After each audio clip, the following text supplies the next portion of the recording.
یا سوال کر کے کھا رہا ہے وہ حرام کھا رہا ہے۔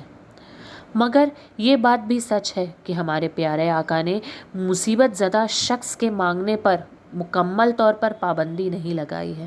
یہ بات بھی سچ ہے کہ اسلام میں بھیک مانگنے اور سوال کر کے کھانے سے زیادہ بہتر محنت، مشقت اور حق اور حلال سے کھانے پر زیادہ زور دیا گیا ہے۔ آپ پر کئی مجبور ہیں، تب ہی آپ سوال کرنے یا مانگ کر کھا سکتے ہیں۔ بھیک مانگ کر کھانا اور اس سے اپنا پیشہ بنانے والے اور ایسا کام جو خاندانی مان کر کرتے ہیں وہ غلط کرتے ہیں۔ سہیل بن حماد رضی اللہ تعالیٰ عنہ سے روایت ہے کہ حضور اکرم صلی اللہ علیہ وآلہ وسلم نے ارشاد فرمایا کہ جس شخص نے سوال کیا اور اس کے پاس اس قدر مال ہے کہ اس کو غنی کر دے تو وہ اس سوال کے ذریعے آگ کی کثرت طلب کر رہا ہے۔ اب ہم یہ جانیں گے کہ کیسے حضور اکرم سرور کائنات صلی اللہ علیہ وآلہ وسلم نے اس شخص کو محنت مشقت کر کے کھانے کی ہدایت دی جس نے ان سے سوال کیا تھا جبکہ وہ شخص صحت مند تھا۔ حضرت انس رحمۃ اللہ علیہ روایت کرتے ہیں کہ ایک انصاری نے آپ سے سوال یعنی بھیک طلب کی، تب حضور اکرم صلی اللہ علیہ وآلہ وسلم نے فرمایا کہ تمہارے گھر میں کوئی چیز ہے؟ تو وہ کہنے لگا کہ ہاں ہے، ایک ٹاٹ اور ایک پیالہ ہے۔ حضور صلی اللہ علیہ وآلہ وسلم نے کہا جاؤ اپنے گھر اور وہ چیز لے کر آؤ۔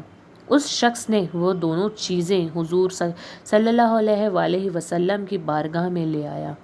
حضور صلی اللہ علیہ وآلہ وسلم نے ان دونوں چیزوں کا اپنے ہاتھوں میں لے کر فرمایا کون ان دونوں چیزوں کو خریدنا چاہتا ہے؟ ایک شخص نے کہا میں 1 درہم میں اسے خریدتا ہوں۔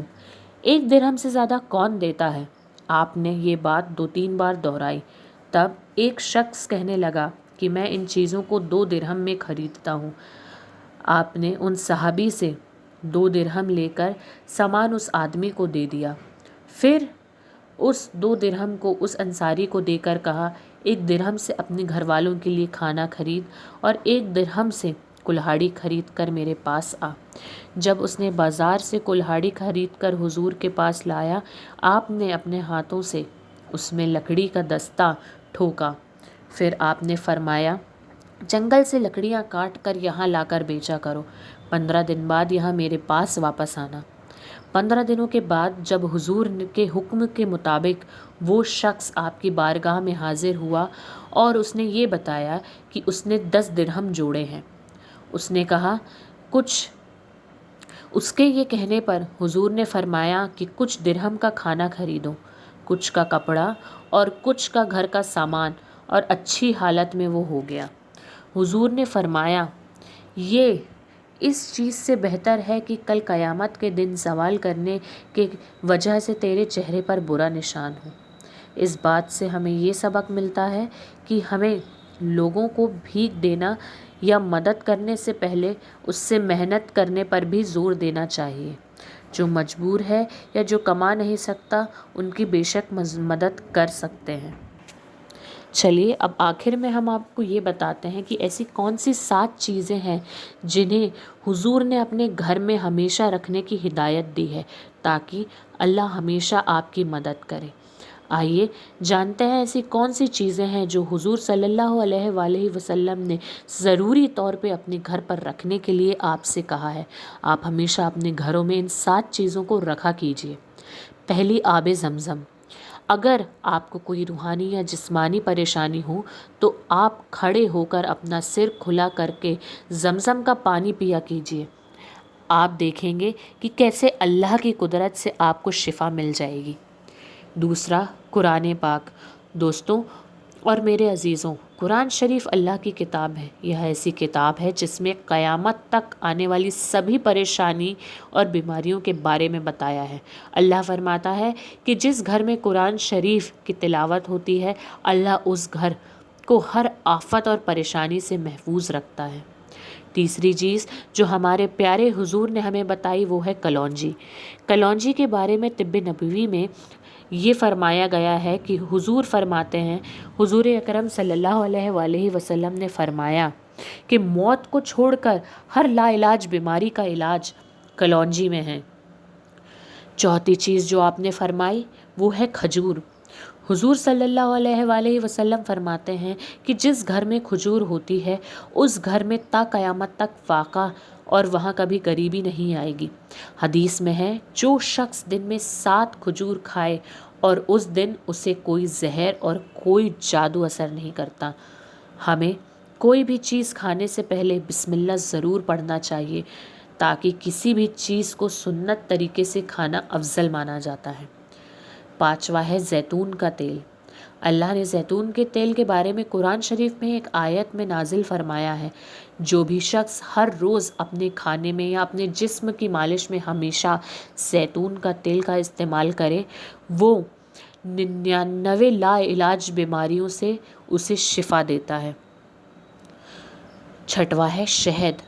اللہ نے شہد میں بہت ساری بیماریوں کا علاج رکھا ہے۔ طب نبوی میں آتا ہے کہ 70 سے زیادہ بیماریوں کی شفا شہد کے اندر موجود ہے۔ ساتویں چیز ہے سرکہ۔ حضور صلی اللہ علیہ وآلہ وسلم سرکہ بہت زیادہ پسند فرمایا کرتے تھے۔ حضور صلی اللہ علیہ وآلہ وسلم نے فرمایا جس گھر میں سرکہ ہوگا اس گھر میں بہت زیادہ برکت ہوگی۔ سرکہ بہت سارے طرح کے آتے ہیں، مگر انگوری سرکہ حضور اکرم صلی اللہ علیہ وآلہ وسلم نے گھر میں رکھنے کا حکم فرمایا ہے۔ یہ جانکاری بہت ہی زیادہ اہم اور ضروری ہے۔ ہمارے اعمال ہی ہمارے اوپر آنے والی پریشانی اور مصیبت کا سبب بنتے ہیں۔ ہمارے اعمالوں کو بہتر کر کے ہم دین اور دنیا دونوں میں کامیابی پا سکتے ہیں۔ ہمیں حضور کی سنتوں پر عمل کرنے اور دنیا اور آخرت سنوار سکتے ہیں ہم اپنے حضور کی حدیثوں پہ عمل کر کے۔ تو دوستوں، یہ تھا ہمارا آج کا ویڈیو۔ آپ کو ہمارا آج کا ویڈیو کیسا لگا ہمیں کمنٹ سیکشن پہ ضرور سے ضرور کمنٹ کر کے بتائیے گا، اور اگر آپ کو ہمارا ویڈیو پسند آتا ہے تو اسے اپنوں تک، اپنے گھر والوں تک، دوستوں تک، رشتہ داروں تک شیئر کرنا کبھی مت بھولیے گا، تاکہ انہیں بھی یہ جانکاریاں اور سنتوں کے بارے میں پتہ چل سکے۔ تو آپ ہمیں کمنٹ سیکشن میں کمنٹ کر کے بتائیے کہ آپ اگلا ویڈیو ہمارا کس بارے میں چاہتے ہیں، یا کسی پرٹیکولر چیز کے بارے میں آپ اگر ہمارا ویڈیو چاہتے ہیں۔ ہمارا چینل بھی ضرور سے سبسکرائب کریں تاکہ سبھی نوٹیفیکیشنز آپ کو ٹائملی ملتے رہیں۔ تو دوستوں، اسی کے ساتھ اب ہم آپ سے اجازت چاہتے ہیں۔ اب آپ سے ملاقات ہوگی ہمارے اگلے ویڈیو پہ، تب تک کے لیے فی امان اللہ۔